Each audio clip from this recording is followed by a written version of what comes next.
Get ready to go on once again. Doing it all for you.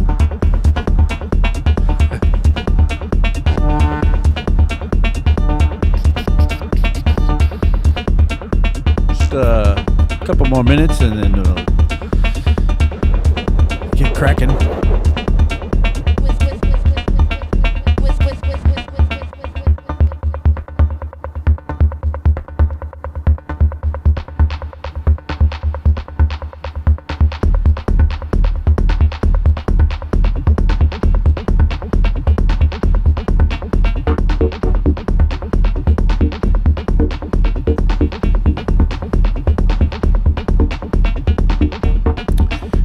Simple Sam is here already. Good.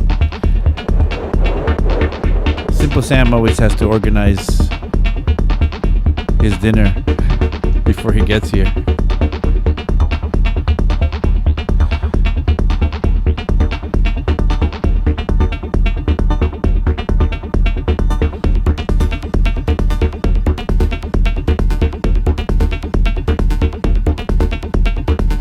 What are we having tonight, Sam?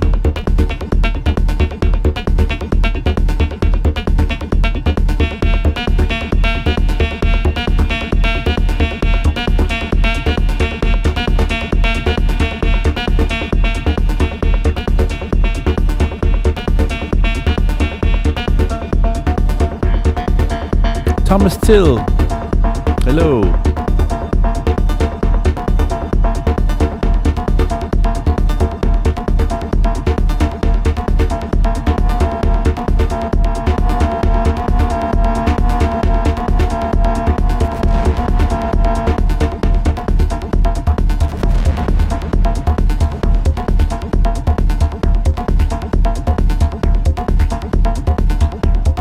All right, we're almost ready to go. Another minute or so. Alexander Bratz. Hello, sir. Mucus wins the award for first person in the chat.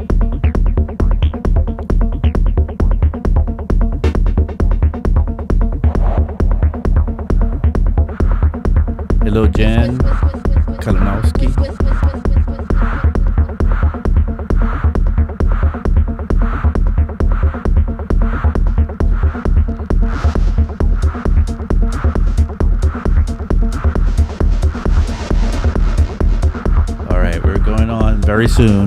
Very soon, just a few more chances for you to get here.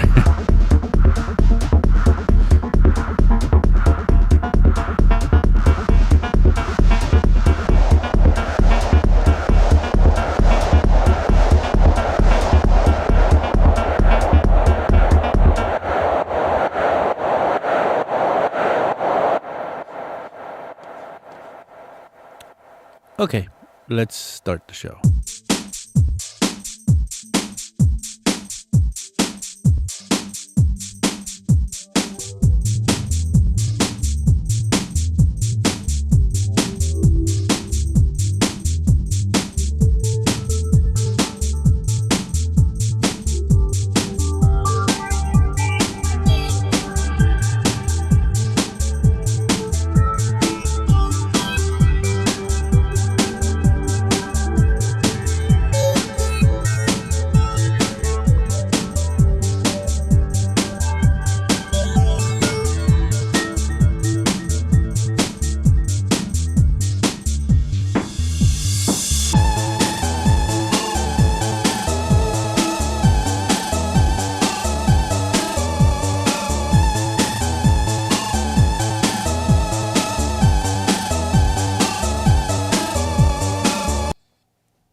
Hello, party people.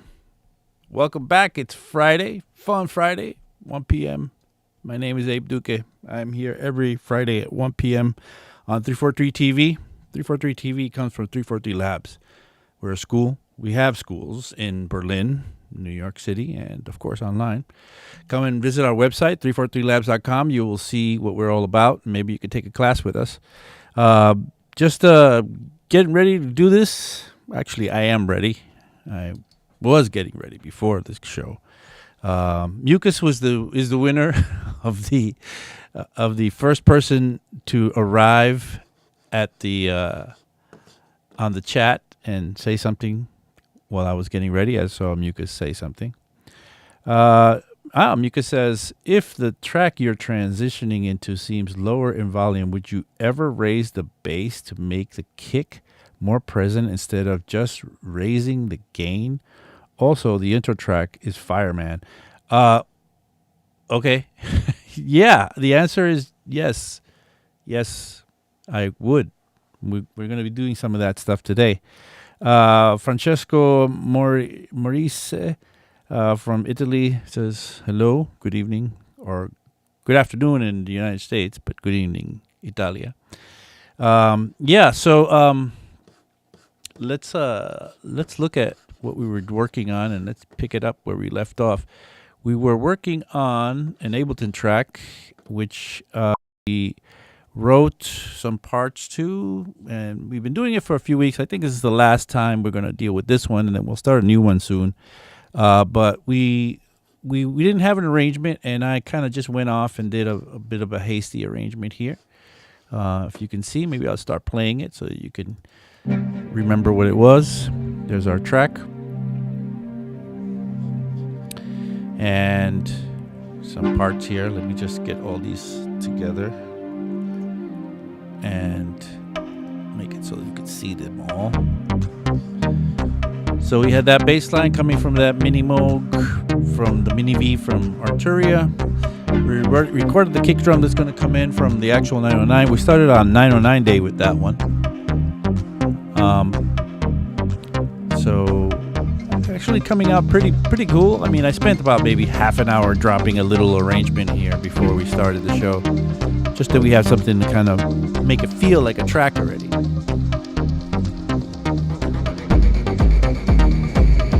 And there's that kick drum.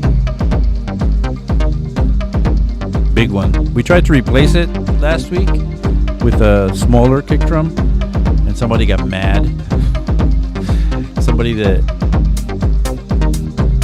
didn't like it, so we switched it back.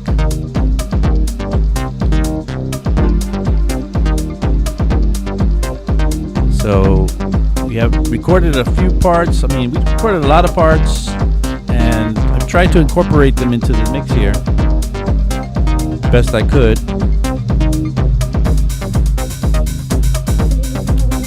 All the drum sounds are recorded live from the TR-909. And then I recorded that CS80 kind of part coming in right now with the ARP2600 that's going to come in the background there. Kind of left, right, bassy kind of.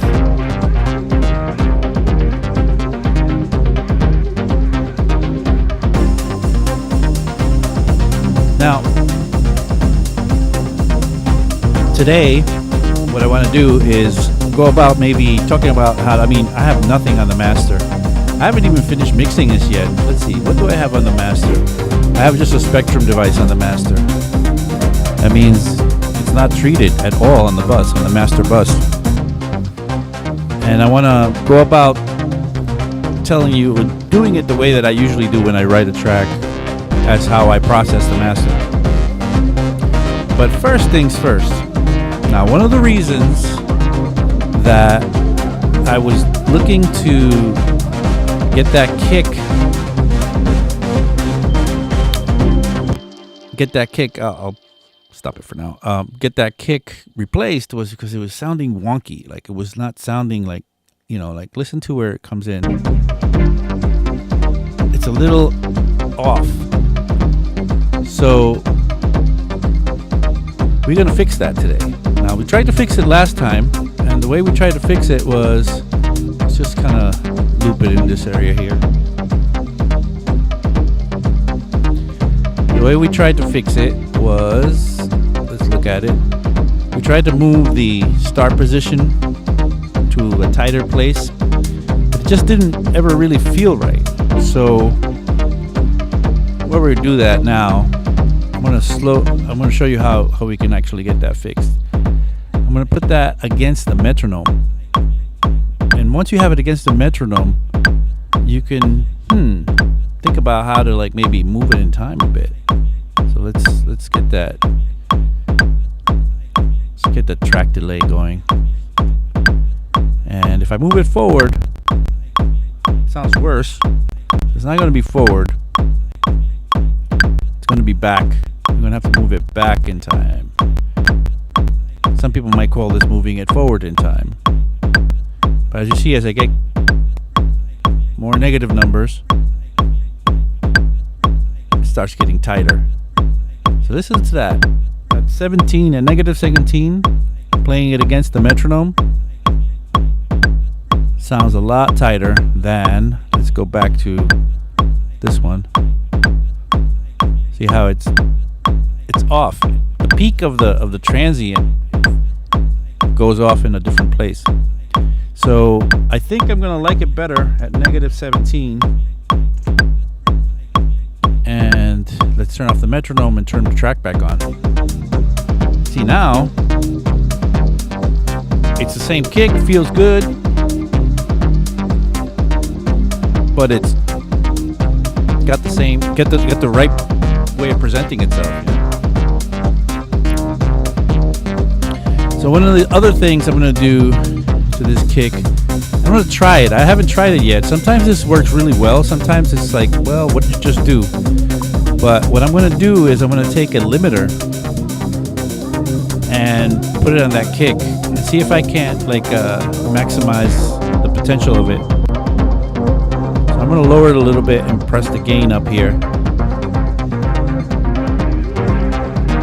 just to get a little tiny bit of limiting going there.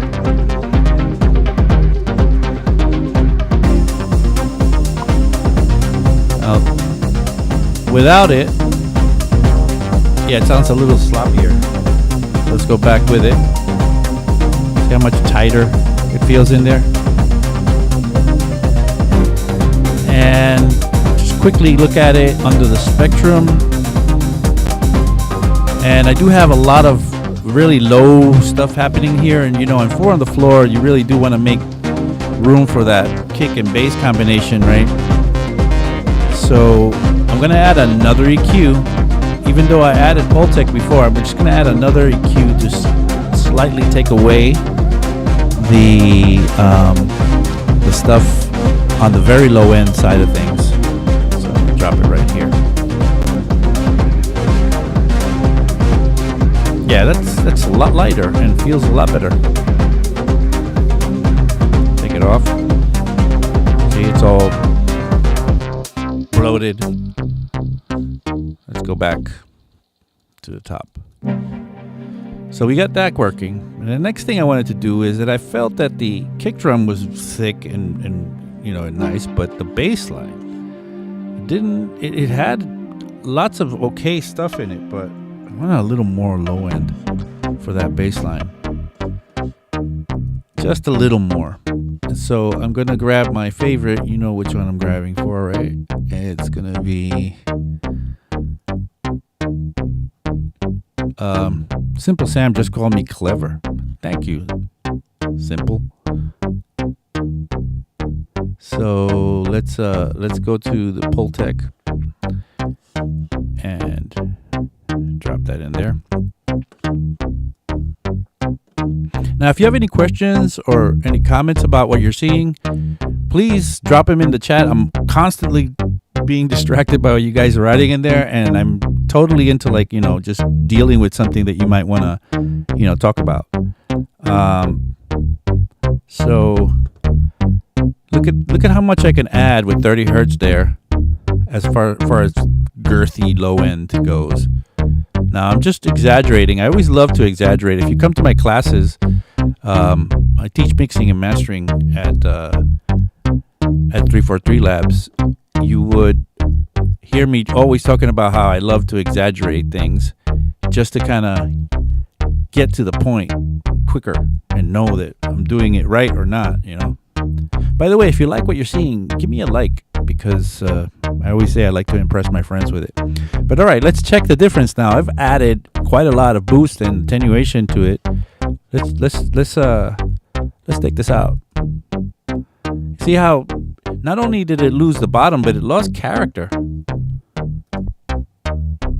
It has this kind of nice pressure to it now. Now, I'm probably not going to keep that much of it. It's a little too much, right? So let's back off. Let's do 5. Let's split the difference. I always say don't get greedy with this because it'll come back and, to bite you later.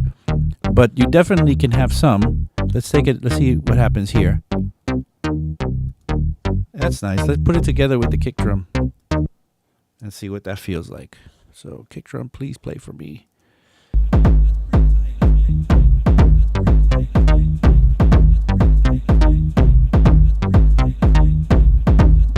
Maybe a tiny little bit of side chaining just to make them feel and fit really nicely together. Just maybe a little bit backed off on this, maybe to 4. And a tiny bit of side chaining with the compressor. So that, let's go to the ghost kick on this one. And let's lower this.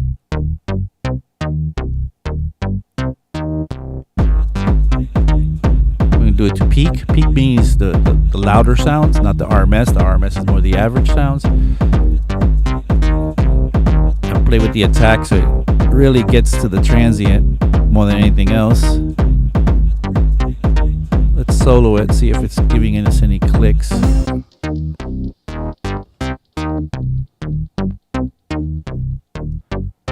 See, I could live with that. Maybe a little more even. I don't want it to suffer where if it's by itself, it doesn't sound too good. All right, let's go back and bring in that kick drum.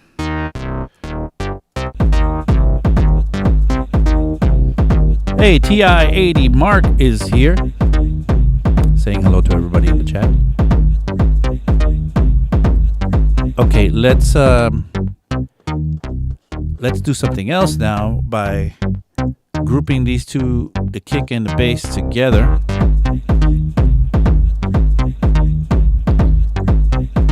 And maybe, let's see what happens. And sometimes you get good results from this. Just adding a little bit of glue compression to both of them together. Just to kind of glue them together. So, a little bit of glue. Always have them, the glue, I always keep the attack so high because I'm trying more to get the harmonics from it than actually compress it. Too much compression with the glue really robs the low end. All right, let's hear how this sounds back in the mix.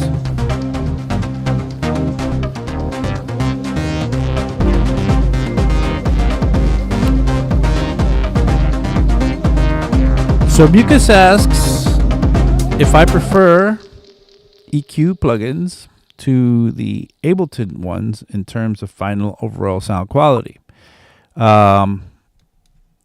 I think Ableton's EQ is adequate for certain things, but I don't think that Ableton's EQ is going to meet and match every possible scenario that I need. So if I think Ableton can handle the task, like a cut, like maybe a 20 hertz cut, for example, I'm going to go ahead and let Ableton do that. But if I need something fancier, something to bring out textures and make it sound delicious, I'm probably going to grab a vintage EQ, something like an API 560 or of course the Neve 1073 or all sorts of things. Now you get me thinking about adding some of these guys in there. So let's see if I add a 1073 to this kick. More EQ to the kick. More EQ. Let's see. Let's get that kick going. And grab a 1073 because I think it could bring out some of the high end on it, which will let it cut a little more through the mix. And I don't have to push it so loud when you have the air. When you have a kick or bass and you want it to cut through the mix, one of the things you could do is go ahead and look for a way to add more air on that and take advantage of the air that's there. And you'll hear somehow, maybe immediately you won't hear it cutting through, but when you play it in the mix, you're like, wait, this is definitely cutting through. Let me show you what I mean. So I'm gonna drop this in here. I should have dropped it before the spectrum. I'll do that. What I mean by air is just this high fit shelf here. So watch happens. See that? Now that's exaggerated fully, and that's what I love about this EQ, that you can go nuts with the shelf here, and it doesn't ever really become shrill. And I almost like it all the way up there. Now that I have that in there a little bit, I'll take away the EQ altogether to show you the difference. See? It just brings out. I'm gonna EQ it while it's playing. See?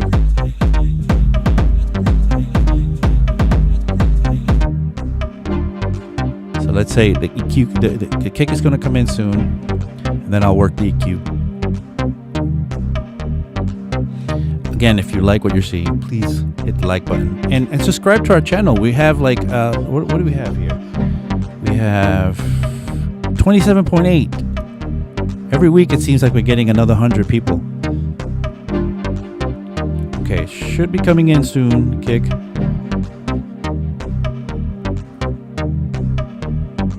Come on, kick. Oh, I got a loop, that's why. Silly me. Sorry, everybody. The kick comes in over here, so I'll just move it over so where here it goes. I put that little ear candy stuff that we recorded from the Buchla right before the kick comes in. So look, watch.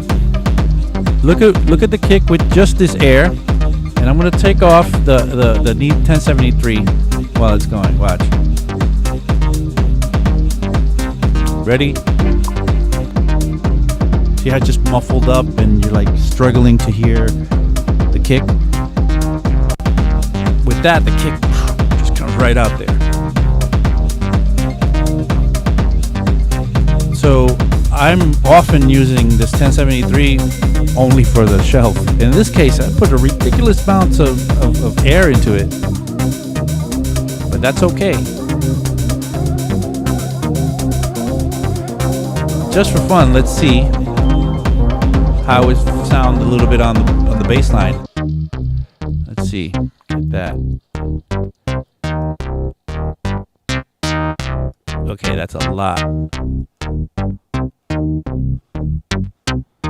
So this one doesn't have that much of a radical sort of result. I guess it's because it's coming directly from that Moog.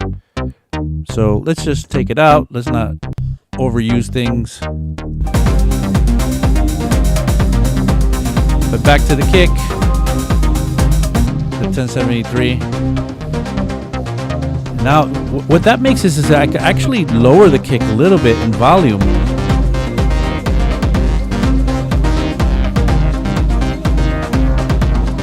Okay, let's back it up. Okay, so I've got this. So we're working on this now. I would say that my writing and my production and my arrangement is, not completely finished, but it's up there. It's like maybe, how should we say, maybe 80% or 75% to the finish line. Like I actually feel like this is a track already. This is, I could surely come up with a better breakdown or drop, if you want to call it that. But I definitely feel like, I'm more track than not here. And usually at that point,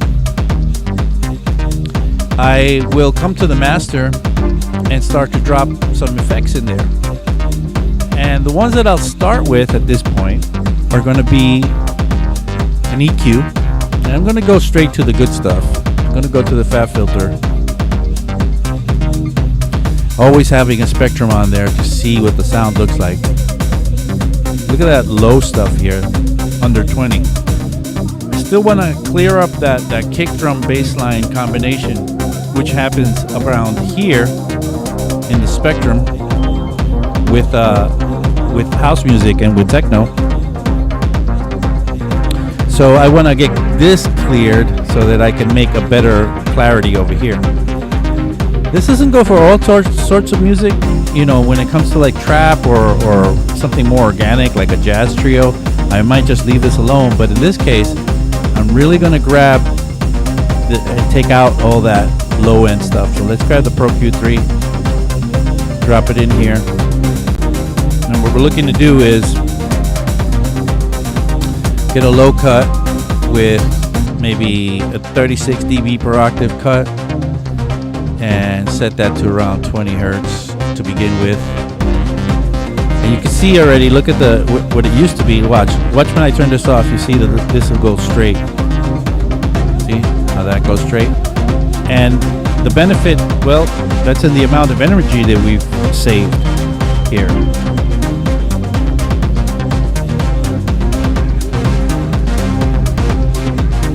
Yeah, we're having a good time here with this. So that's what I'll do. I'll add an EQ to cut around this time, and I won't do it earlier. I won't do this what I'm doing now when I first start. I'm going to do it, later in the mixing process or in the production process. So some people ask me, like, do you add EQ and stuff of mastering chain, let's say, to your track before you're done while you're producing it? Never when I first start, because I really want to get things together as much as I can without any help from the master. But then after a while, it pays off to see what happens. So another thing I might want to put in there is maybe a bus compressor, just to get a little bit of bus compression action going. So I'll grab the glue compressor. And if you look at my glue compressor, you'll see that my settings are set up where the attack is all the way up and the release is all the way down, and the ratio is down to 2. I'm basically not trying to compress with this as much as I'm trying to grab all that good stuff, all the harmonics that come with this thing. Now, sometimes if the track is really bassy, I might drive the glue compressor a lot more, because it'll tighten up the low end in such a way. Watch, I'll show you what I mean. See how that is much tighter but lost really a lot of bass? Sometimes I'll do that because, hey, I have other tools that maybe I want to add more bass with, like the Voltec. So, but let's split the difference again.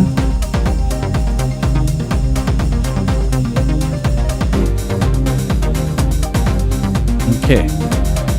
So, and then the third thing that I'm going to add at this point is going to be a limiter, because you want to see now. You really want to see what limiting is going to start to do to your track, because limiting is a factor that can almost be very, very unpredictable as to how the parts react to it. So I'm going to use a Pro L. I love this modern style in here. It's very easy to use. And I'm basically going to just start pushing the whole track into limiting a bit, just to hear it, just to see the difference, just to see what happens. What do I mean by that? Well, sometimes you put a limiter on and then things either come out more than you thought they were going to come out, like they become louder suddenly, or they disappear back into the background because other things came out in front of it. It's weird that way. And you do have to know what's going on with this, so you really want to try it out before you go any further. Because now it's still a good time for me to go back into the mix and start and tweak it. It's better to tweak it in the mix, other than using some sort of other way of getting this done. So it's better to be able to go back in the mix, deal with the problem, then come back to the limiter and be like, yeah, okay, that sounds right. Then, a lot of the times when you're mastering a record, you only get like the finished exported track, and then you put limiting on it, and then suddenly things are not coming through right, or they're or they disappeared, or they came through too much, and now you have to use alternative methods to control this, and usually that means something like multiband compression. And I always try to avoid using multiband compression when I do mastering, because to me it's a some sort of damage control tool. You can do very fine stuff with multiband compression on your master when it comes to like production and writing. Like some certain types of producers use multiband compression to to actually get the texture of the sound that they're trying to work on. But it doesn't necessarily mean that it's the way to go, the number one choice, especially for a mastering engineer. As a mastering engineer, if you're grabbing a multiband compressor, you're trying to fix something. So in this case, we're going to listen again. And now that limiting is on, and I'll even push it pretty hard into limiting. Let's bring it down to -0.3. Now that limiting is on, I could have a listen to the track and start to decide, hey, is there anything a little too much? So with limiting on, I start feeling maybe that the kick has a little too much of this air, because the air and the kick came out a lot more with the with the limiting on, which is crazy.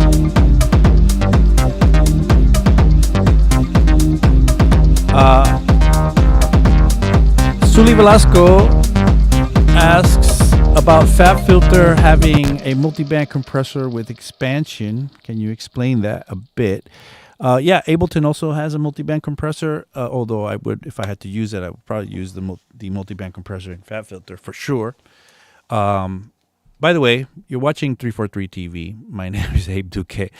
Come and check out our website at 343 Labs. We are a school. If you like what you see me doing right now, you can come and have including myself, any of our very talented instructors teach you this stuff personally. So come visit our website. Maybe take a class. It would be great. And don't forget, there's also 343 Studio, which is kind of our gym membership, let's call it, for producers that want to keep pumping it up and just dealing with things from another aspect and not just taking a class. Maybe we have collaboration sessions, we have mentoring sessions, we have what we call the Ableton Dojo, which is I'm running. Come to our website and check out everything we have to offer. But anyway, back to Sully Velasco's question about Fab Filter having multiband compressor with expansion. Let's look at it, or we could just look at Ableton's. But the truth is, you could do this with Fab Filter's regular Pro Q3 if you wanted to. But where are we? Let's make sure we're on the master here. So just talk about it before we listen a little bit. So in this setup, we could have several different bands as I'm creating right now, and each band can have compression added to it at different rates and at different thresholds, so that if something is getting too loud in a certain band, you can control that band by dealing with the individual compressors on each band. Right now I have 5 bands at the moment, and this is great, because if it's getting too bright at certain points, or it's getting too sibilant at certain points, or it's getting, the bass is just not, maybe the bass needs to come up, and that's where expansion comes into play. The expander, what it does is that it's what we call upwards compression, where we can actually get it to become louder once it goes over a threshold. So something gets, usually a sound goes over a threshold and then the compressor brings it down. In expansion, the sound goes over the threshold and then the sound gets pulled up even louder.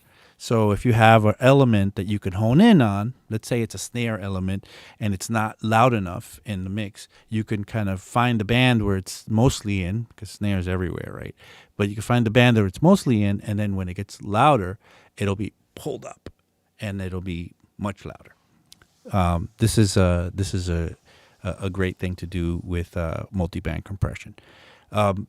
You can very easily fix something if you know what you're doing, but you could also very easily destroy your music or your production with multiband, or unravel it. Like pulling the little wool from the sweater that your grandma made you, and then it starts to fall apart.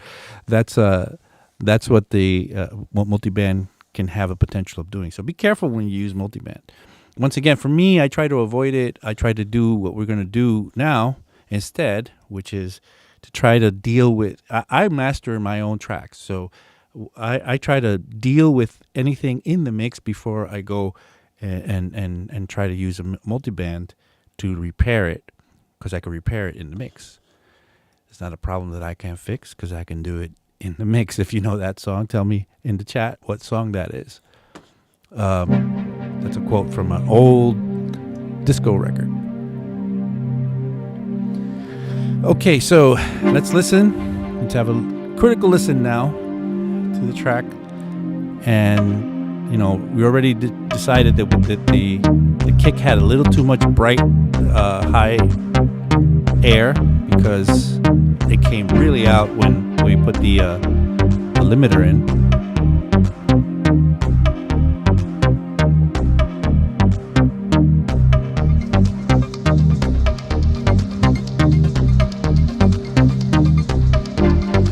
Sounds good so far. I'm not seeing any detrimental changes in the volume of any given part.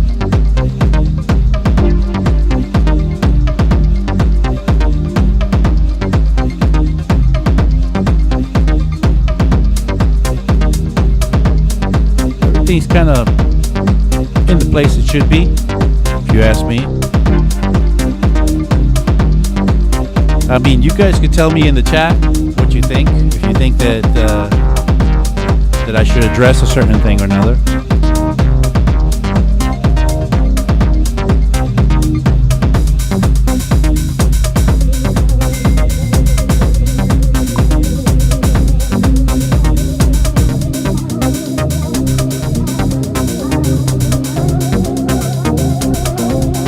That's right. Last night a DJ saved my life.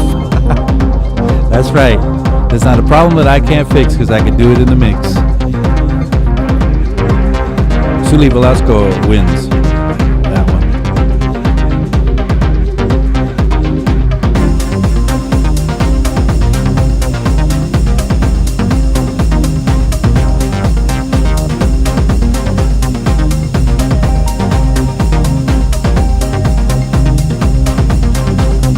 Sounded pretty tight to me. I mean, you guys tell me. I'm letting you guys listen as well and give me feedback, and I'm looking.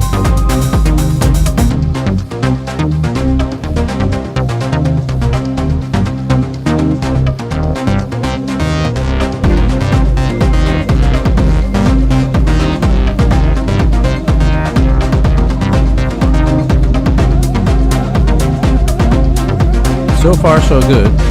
Now, I'm not listening on speakers. I'm listening on these special earbuds I use to mix sometimes. I would normally go back and forth with speakers, but if I do that, then the speakers are going to go through the mic, and then we get feedback, and it won't work out.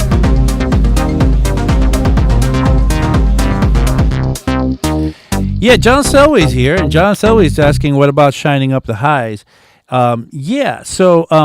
Right at this moment, we're not actually trying to add more, texture or enhancements to the EQ. What we're listening to is that, and maybe John just joined us and didn't figure out what we were doing, which is, I'm about 75, 80% done with mixing the track, with producing the track, writing the track, right? So what I do at this point is usually I'm going to start to drop some devices on the master to see how the track is reacting to it, which is going to be some EQ, a little bit of EQ, maybe a cut if it's the right type of music, maybe a little bit of glue compressor for like a bit of a bus action, not too much, very light usage, and then the big one is really just seeing what it's doing inside of a limiter, because limiter on the master bus can change the whole thing. We already saw how we were fine with the amount of high shelf that we had on the kick, but once the limiter went in there, the high shelf was a little too high, and we had to bring it down. So we're now kind of just seeing how it's all reacting to the limiter being in there. Okay, so let's see what else is happening in the chat.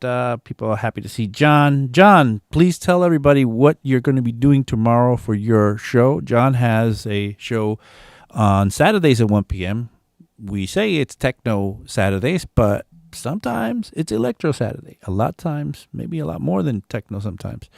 Maybe John can let everybody know. John is one of our illustrious instructors at 343 Labs. You can take a class with John. John likes to teach sound design and all sorts of stuff. But sound design, I think he's maybe the only sound design instructor at this point. No, I think we might have somebody else that teaches sound design. But John is the sound design guy, the go-to sound design guy. But anyway, he does a lot of techno. And he has a techno stream on Saturdays, but sometimes he switches it to Electro Saturdays. So, John, please tell us what it is. Anyway, have you ever done a pre-master bus with multiple limiters? No. Well, I can't say, but let me think about it. No, what I'll do is multiple bus compressors, and then the limiter usually is the last thing on the chain. So I like to say my mastering frame is reductive EQ to begin with and ending with limiting. And in between, right now we have one bus compressor, but I'm probably going to do more than just one. As it goes through. So now that I'm satisfied with it, I'm going to turn off the limiter, and I'm going to say, what will happen when I'm working on my music is that I'll continue to work on it, finish it, and let's just say that I've done that I've continued to work on it, and that I've finished it. And now that it's finished, yay, I finished my track, I'm going to add more devices to the mastering chain. So on the EQ, first of all, I'll do more than just do a cut at 20. Now, this isn't, I got to say this, I don't always do a cut on the low end on a track. It's the reason I'm doing it now is because it's 4 on the floor. And 4 on the floor, I find really benefits from cutting the very, very low end. But if it was trap or something else, hip hop, I would probably not. If it was too bassy, I would probably use a shelf. I wouldn't really go that wild with it. But the next thing I'm going to do is maybe look for some resonant frequencies, and there's usually something around 200 hertz. And I'm searching for it now. And you hear that kind of rumbly, hummy, sort of ringing, low ringing. And that's the stuff that I'm going to want to just remove. Taking it out never really hurts. The Swedish call that the carpet. Don't know why.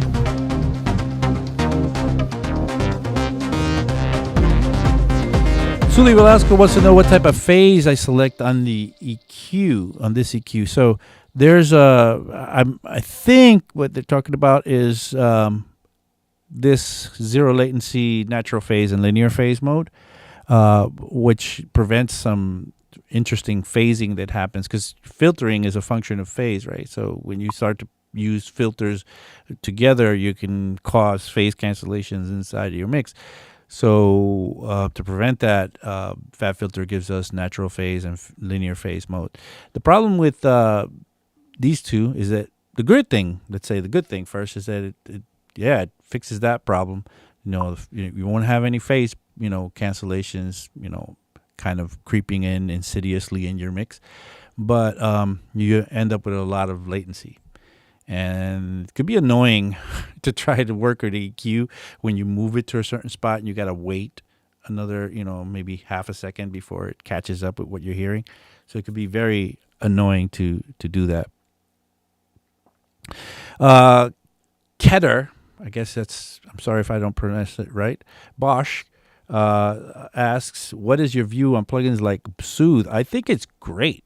Soothe 2 is an amazing time saver more than anything else. So, you can control resonances manually with an EQ, but when you're a working engineer and you get tons of work to do during the week, and then you get tracks that have 40 tracks in them, and you got to go track by track. When you're really meticulously mixing a track, you want to check every track for resonance. And when you have to go one by one and deal with an EQ there, it's going to eat up your time. With Soothe 2, you can actually just kind of drop them all in there and have that kind of automatically taken care of. Like, you deal with the sensitivity of it, kind of fine tuning, but most of the heavy lifting is done with Soothe 2. So it's a great tool especially for saving time, which a lot of the time, sorry for the pun, is what we need to be doing if we're a working engineer. So most of my engineer friends that are doing this all the time, they will be using Soothe 2 just to make sure that they take care of that, like 90% as good as they would do it by themselves, on their own manually, but in a bulk, like in a big, as one batch. So, okay. So right now I'm just taking out that. Not using Soothe 2 here today. And then I'll look for any other funky resonances. Normally, and what you want to look for is like ringing that's not necessarily in key. When ringing is there and it's persistent, no matter what happens, it's always there, and it's not necessarily in key, that really does not work well. By the way, if you like what you're seeing, please give me a like. I like to impress my friends with that. And remember, you're watching 343 TV. I'm here every Friday at 1. John is here every Saturday. John, did you tell us at all what you're doing tomorrow? I hope John can hear us. Okay, so now the next thing I'm going to check for is sibilance, and that usually happens somewhere between 5 and 11K or something like that, and to be in this area here. So I will usually take care of that with a de-esser, and so I'm going to drop a de-esser in there and just kind of have a look and see if there's anything happening around that area. So I'll close this up here, put this in all-around mode, put this in like a little bit of oversampling. And as you can see me taking it here, like this is the harshest part that I could hear there. But even as harsh as that is, I am not even going to call that something that I'm going to take away. It really has to hurt your ears in order for me to like take it away, especially now, because usually when I'm mastering a record, I'm gonna do this in the beginning, especially if it has some heavy stuff, and I'll take a little bit out here just to kind of say I did. But I might skip this part altogether, and I might do it later in the chain. Now, mind you, I have the L2, the limiter, off right now. Let's see what we got for as far as headroom. We got good headroom here.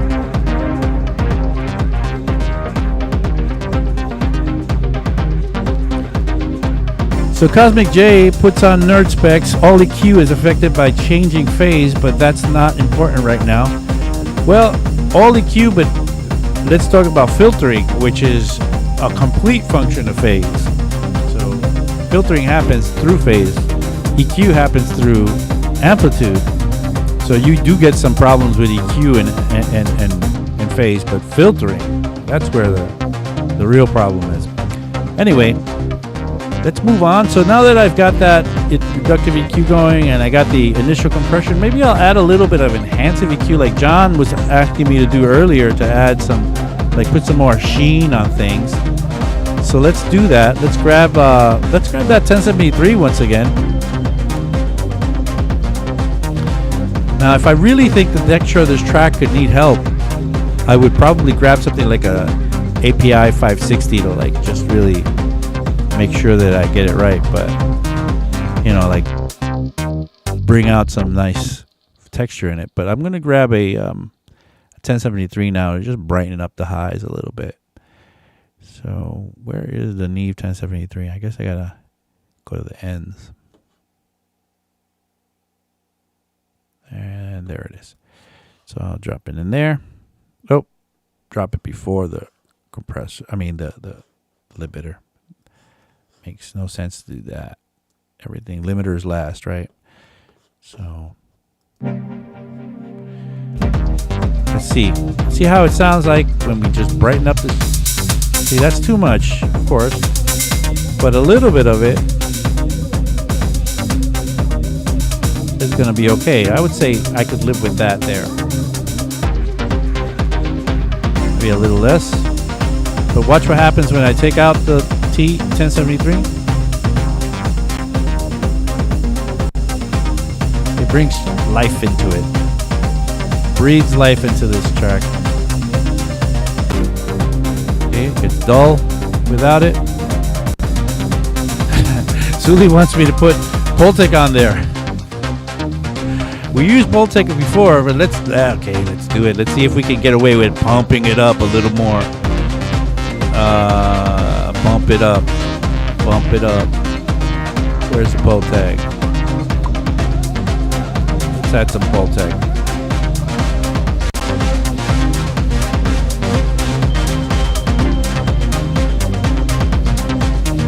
Okay, let's see. Yeah, that's the way we're gonna keep it. No, I think a little bit of low end boost just to give us a little more beef might be okay. But we put so much before. I think this is such a bassy track already to begin with that I'm not gonna. And normally I do put in tons of Pultec in the mix, but let's just have it in there. It's still gonna pick up those harmonics from that device, so kind of win-win there. And now let's go to the next stage. You know me, I always like to use that Sonox inflator. John showed me this thing about how you could use in Ableton, you could use this the saturator, and which mode was it? It was one of the modes, soft sine mode. And you could get a lot of results that are very close to the Sonox inflator, to the point that you might not want to even buy it. But I have it, and so far I'm going to use it. So I guess under Oxford, hold on, I got to look for all. So Oxford, I got to find the name here. Oxford inflator. The idea is that it makes the apparent loudness come up without the actual loudness come up.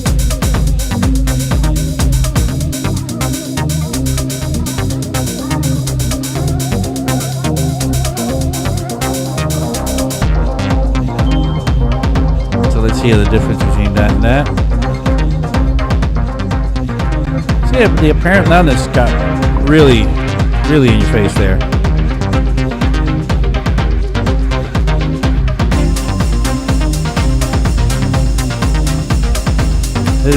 Mucus asks, would you opt to use a Pultec if you were to automate a fill with a sub swell effect?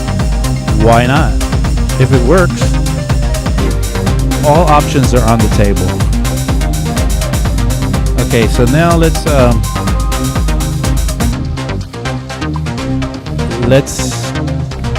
go to the next stage. So the next stage for me is going to be maybe dealing with some imaging.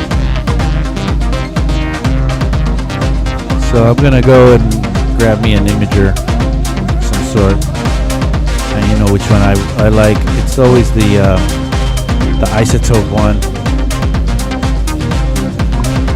In the dojo a few weeks ago, maybe more than that, a few weeks ago, we went and made one of these with Ableton, but kind of still use this one.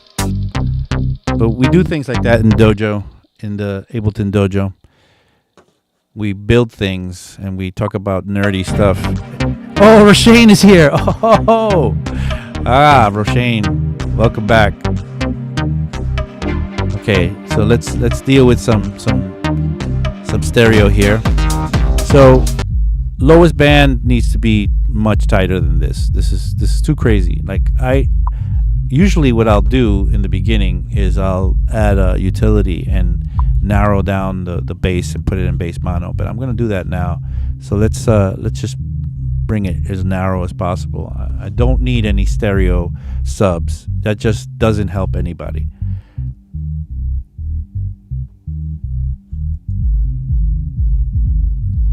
I have the Waves Vitamin plugin, but I don't use it most of the time. I really do like this Ozone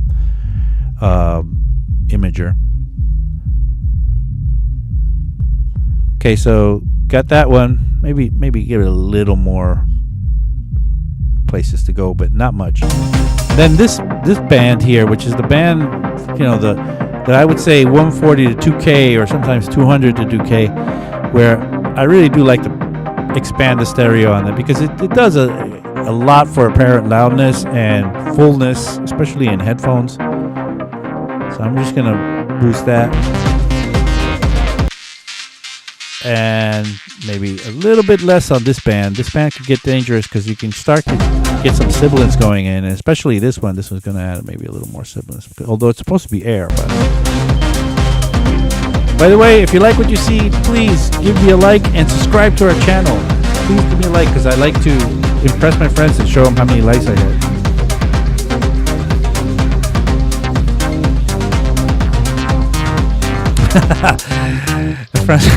Francisco Maurice asks if engineers like it when you send them mix downs with effect masters chains on them. No, they don't. Especially when you have a lot of limiting on there. Now you can, add a bit of it, EQ and maybe a little bit of bus compression, but as long as you could still see peaks and valleys, that's what engineers worry about the most. That you get a track that looks like a brick and has no headroom, whatever. And now what should you do? You have nowhere to work here. And then, better than that is that it doesn't look like a brick, that it has dynamics, some dynamics, but still no headroom. Like the peak is going all the way up to 0. And that's a little better, but still kind of bad. And even still, like if you had a track that has some headroom, but you could see that it doesn't have as many dynamics as it could have. So I would say stay away from limiting on your master chain before you send it to somebody for mastering, if you're intending to do that. EQ, I think you can get away with, for sure. And reductive EQ, for sure, is fine. And imaging stuff, this is okay. But limiting is what mastering engineers don't want, and no headroom also. That's something they want to avoid. So okay, now we're here, and we have the imaging, enhanced. And once that's done, what I usually do next is going to be de-essing. Here's where the de-essing really has to be taken care of. So let's get back to when everything is high and shining there, and let's try to find a frequency that's gonna kill us like that. It's a little harsh. Let's see how many more we have. Let's go back a little. Altogether, it's not that sibilant of a track, but I'll do that just for killing some of that harshness.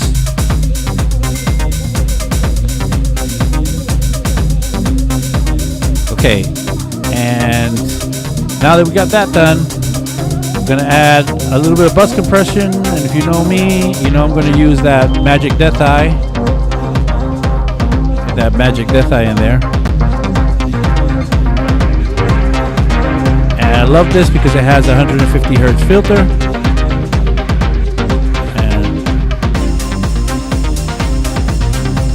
let's get that there.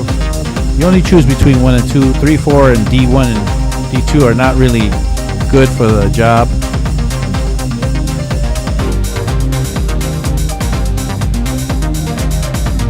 That's good for me. And then after the bus compressor, we can do the L2. What am I looking for? I'll show you what I'm looking for. In Ableton, I'm looking for at least -6 on the RMS. Sorry, I didn't mean to do that. And -0.3 at the top part of it. So I don't want it to go higher than -0.3. And at least -6. I could actually push this a little more. A lot of the tracks that are mastered these days are way above -6. But let's listen to the difference now. Let's gather them all together. And by the way, you're watching 343 TV. My name is Abe Duque. I'm an instructor at 343 Labs. If you like what you see, please give me a like.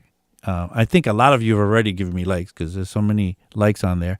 But, I'm trying to rack up the likes. And also subscribe to our channel. We're trying to grow the channel as much as we can and expand this community. And if you like the way that we explain things, please come to our website and check out our class schedules. Maybe you take a class with us, This is how we pay the bills. We can, there's only so many YouTube videos you could watch and rewind to try to understand what's going on. When you have somebody that can explain something to you, they can fill in the blanks and be much more efficient about the whole thing. And tune in tomorrow. We have John Selway's Techno Saturdays. John hasn't said whether it's Techno or Electro Saturdays. It's going to be one of those two. Anyway, so let's hear the difference before we go. We're almost ready to go. Now, I know John always likes me to level match things, but I'll just quickly show you the difference that the texture of it changes way. Let's see how much this actually clips at. Look at that. This thing, the peak is getting very close to that -0.3 that I have already. If I let it go, I probably will beat -0.3, which is what this mastering chain has as a complete. But look how much more fullness we get and the nicer texture. And of course, I'm on the earbuds. I would check this on my regular speakers before I signed off on it. But I'm sure it sounds a lot better than nothing right now.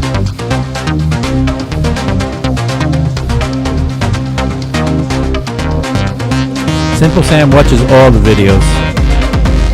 Simple Sam is about to finish the internet.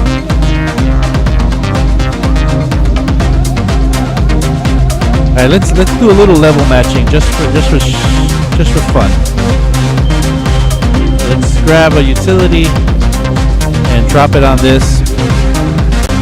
And let's just say with this utility, I want to go down. I don't know. I mean, it's peaking at -0.3, right? With the utility, I'm going to go -5 with it. So that's definitely going to be a lot quieter than the original, right? Now keep your eye on the meter, right? Keep your eye on the meter. Now I see what happens. It sounds muffled and bloated. And this thing is actually very much louder than this right here. But this is more of what we need than anything else. That mastering chain made things much clearer in my headphones, says TI-80 Mark. Yeah, all right. I guess we did something right. All right, so we've run out of time. And I think this is going to be it for this track. I think I'm going to call it a day with this one. We got to start another track. I'm tired of hearing this thing. It's a nice track, but I think you guys are also maybe getting a little tired of hearing it. Simple Sam is on the final chapter of the internet. Yeah, but they keep on writing new ones every day. Anyway, thank you everybody for joining me. Thank you for being here. Thank you for, having fun on Fridays with me and just, meeting and letting me play music and talk this stuff. Thank you for the chat interaction because I really need it in order to feel like I'm actually meeting with you guys. If not, I'd just be like a crazy person talking into the wind, which that happens too. But anyway, tune in tomorrow. at 1 p.m. for John Selway's show. And oh, by the way, I started streaming on Bluelist TV on Twitch on Thursdays. No, sorry, Tuesdays, not Thursdays. On Tuesdays at 4 p.m., I do an hour live set. It's not instructional like I do here. I'm more actually just playing machines, and like these machines that you see here, I just play them and make music in real time. And that's on Bluelist TV on Twitch at 4 p.m. on Tuesdays. Anyway, thank you again, and I guess I'll say goodbye. Is that what we want to say? Goodbye.